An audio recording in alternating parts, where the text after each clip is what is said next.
Mary, George Dixon's head's just been nodding up and down as he's listening to your testimony back there. You know, the success here is measured in human lives that are saved or spared. Mm-hmm. And those of you who are doing this, you know, you don't get pats on the back or plaques on the wall much for what you do. And, you know, maybe you get a salary sometimes for doing some of this, but it's the matters of the heart that really count, isn't it? Tell me your impression about the trust, and you made a point that provoked a thought in my mind. You know, it is absent in the institutions, but sadly, it's diminished in society. Mm-hmm. It's diminished in this building. Mm-hmm. But it seemed to me, I made a connection when you mentioned that with veterans, because one of the things you learn in the military is you trust each other because your lives depend on it. Well, that gets kind of shattered in the wounds of the heart and of the mind that you deal with, or gets challenged. But I don't think it ever goes away, because maybe that sometimes is your only comfort, your only hope, your only confidence. You can trust your buddy. And you build on that, don't you? Mm-hmm. And then they develop their trust in you. What do you see, Mary, as any single thing that helps make that light bulb go off? Hey, you need to make your life, I want to make my life different. That's the light bulb I'm talking about. In my experience with the men that I work with at San Quentin, it really is about that trust and the brotherhood. I say brotherhood again because it's a men's institution, but I'll tell you really briefly about one of our guys, Hawkeye. He welcomes me to share his story. He was savagely raped, in his own words, as a 14-year-old boy, and his life went off the rails after that point. Understandably, he went into the military. He had further trauma in the military, and he wound up in prison. He's serving a life sentence.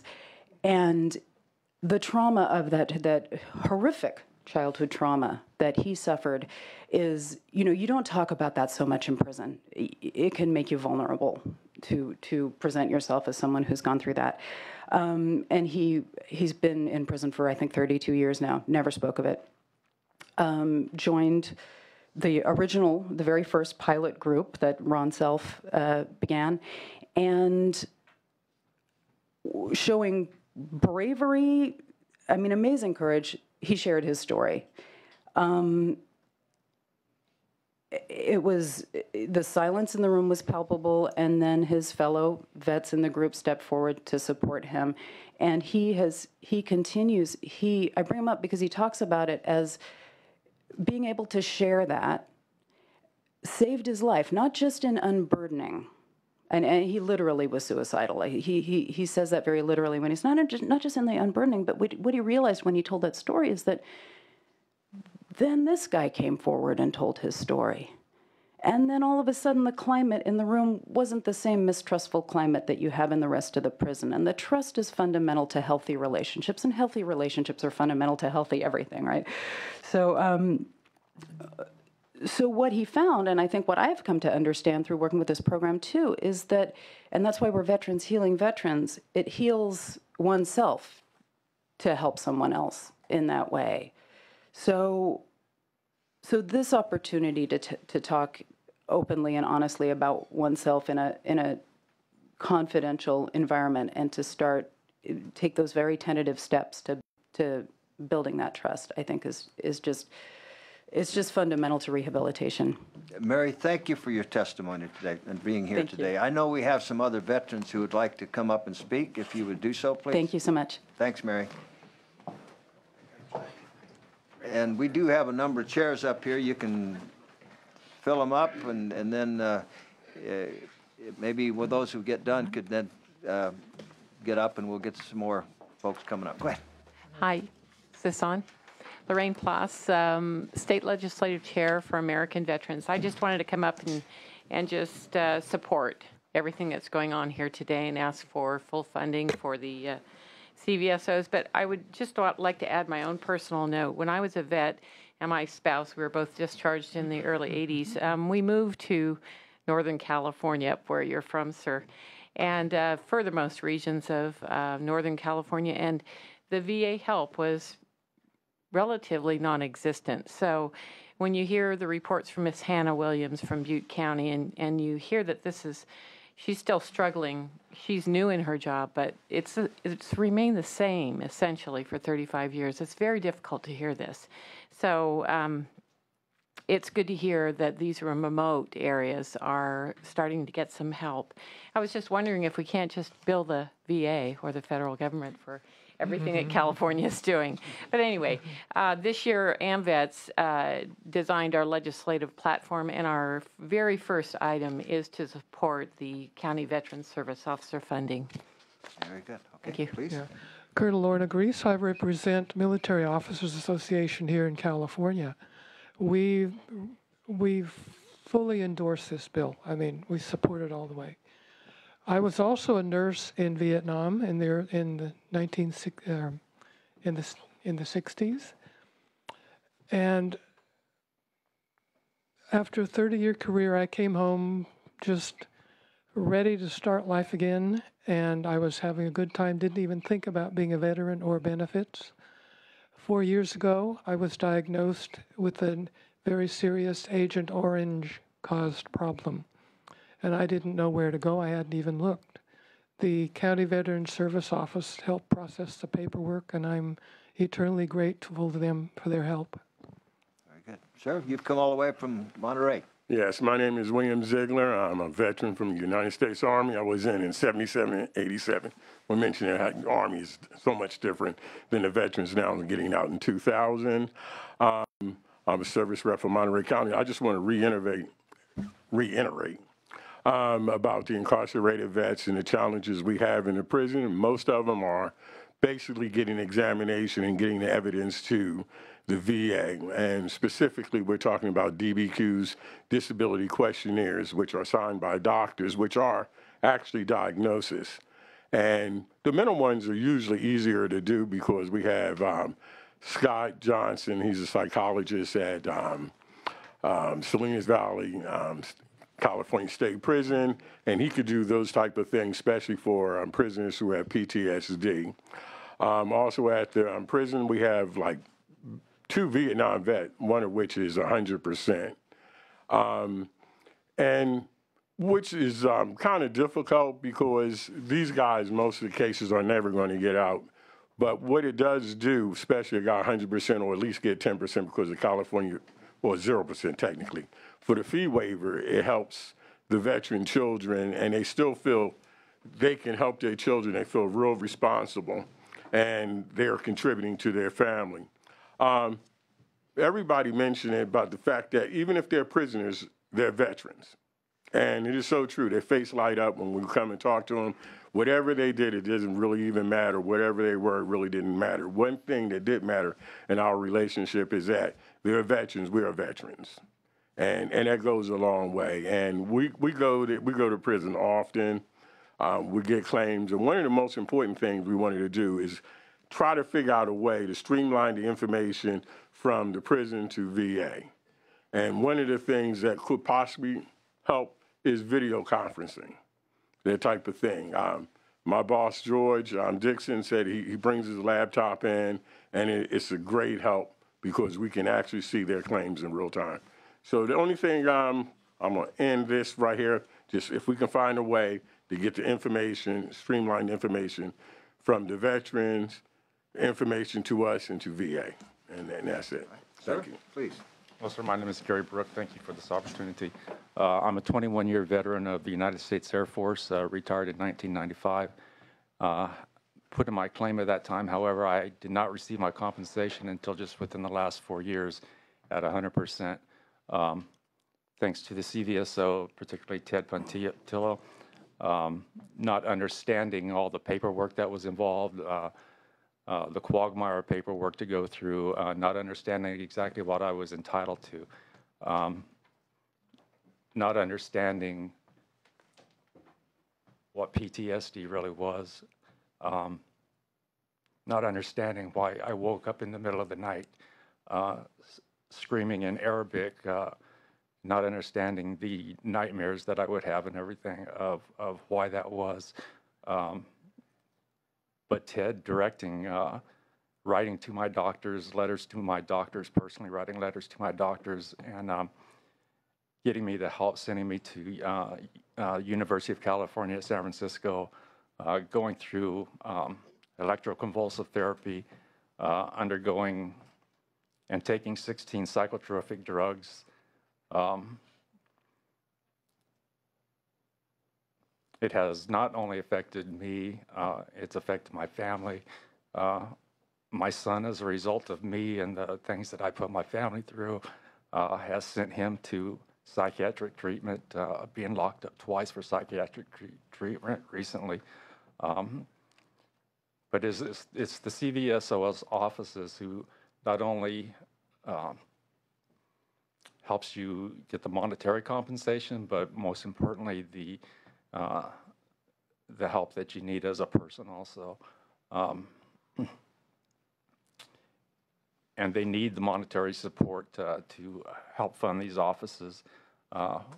When these ladies and gentlemen are here testifying in such things as this, they go without the help in their offices, and the offices suffer as a result of that. You can go to any of the offices and see the lines and stuff that are there for people who are needing help, and they need this monetary support to help them. Thank you. Morning, Mr. Chairman, thank you, and Senators. My name is Richard Flores. I'm a retired veteran, 23 years, 2 tours of service overseas in the Middle East, and Purple Heart veteran. I am thinking about what's going on here and what's being said and all the testimony. I'm kind of breaking my situation or my experiences down maybe into 3 parts. My first experience in the military was in the 1970s with the Marine Corps, and I pretty much got out of that unscathed. Maybe I had a right knee problem, but as a Marine, or anybody knows, we're pretty much taught to just suck it up. And going beyond that, when I got out of there, I joined the National Guard through the Army.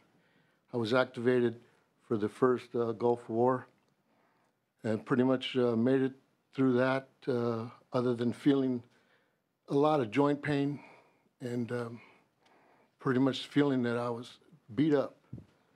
And going beyond that, on my second tour in the Middle East, I was involved in an IED explosion, and which pretty much left me very, very hard to communicate what I'm trying to get across and things like that. But I continued to truck on, and being a person that was very strong leadership, NCO, I couldn't understand what was going on with me.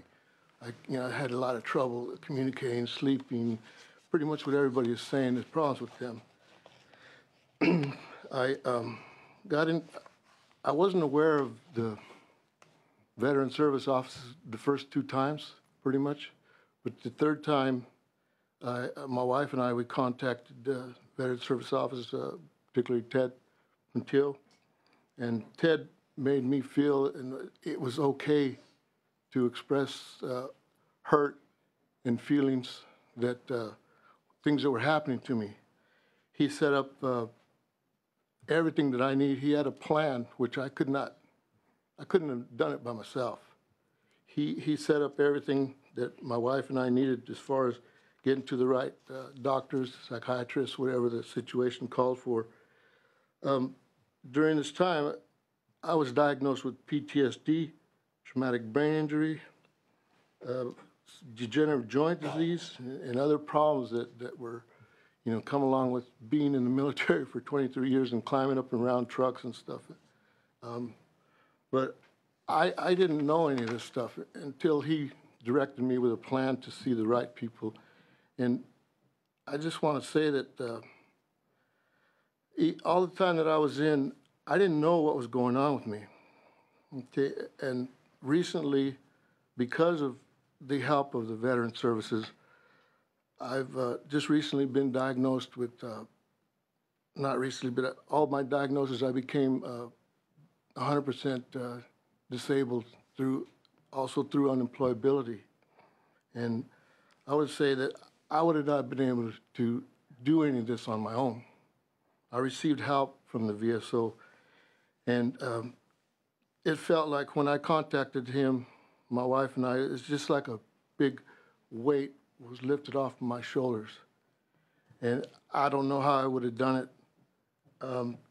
But they always say that when you go off to war, that you're considered a hero. You know, I've been in combat. It's not fun getting shot at. It's not fun getting hurt. It doesn't seem real, and it's very scary. And some people may attest to that, you know, they know that, and I do personally. You know, I've had a lot of problems dealing with that. But if I'm considered a hero, that's fine. But to me, my heroes are the veteran services officers, because they were there for me when I came back. And now that, you know, I receive benefits, and I'm thankful for that. Well, sir, look at us as your allies, too, and look at today's testimony here as being a part of your healing, too. Thank you for coming. Thank you. One briefly, I know Senator Roth and I have to go to lunches. Our friends from the Arts Council, could you come up just real quick, tell us what you're doing in about 2 minutes? Senator Roth, why don't you make a quick comment about your observation? I know you have to leave while these folks come up. Well, Mr. Chair, all I would say is it's been a privilege to be here in the room with these participants and presenters today, so I thank them for their service. Okay. I know you have to go, and I do too, but you fit into the picture, the Arts Council, and you know, not a lot of money, but you got a little bit last year, and you're doing something that's going to help a lot of these veterans. Is that right? It is, Jim. Thank you, Senator Nielsen. Appreciate it, Senator Roth. Yeah. My name is Scott Heckes, and I'm the Deputy Director of the California Arts Council, and I appreciate the opportunity to speak. As Senator Nielsen said, we've been doing quite a lot of work with the Department of Corrections, Arts and Corrections program. Studies have shown that arts programs in prisons help to reduce behavioral incidences, to establish better relationships between populations within the prisons, as well as with some of the leadership within those facilities, the guards, the supervisory staff, and most importantly, to reduce recidivism.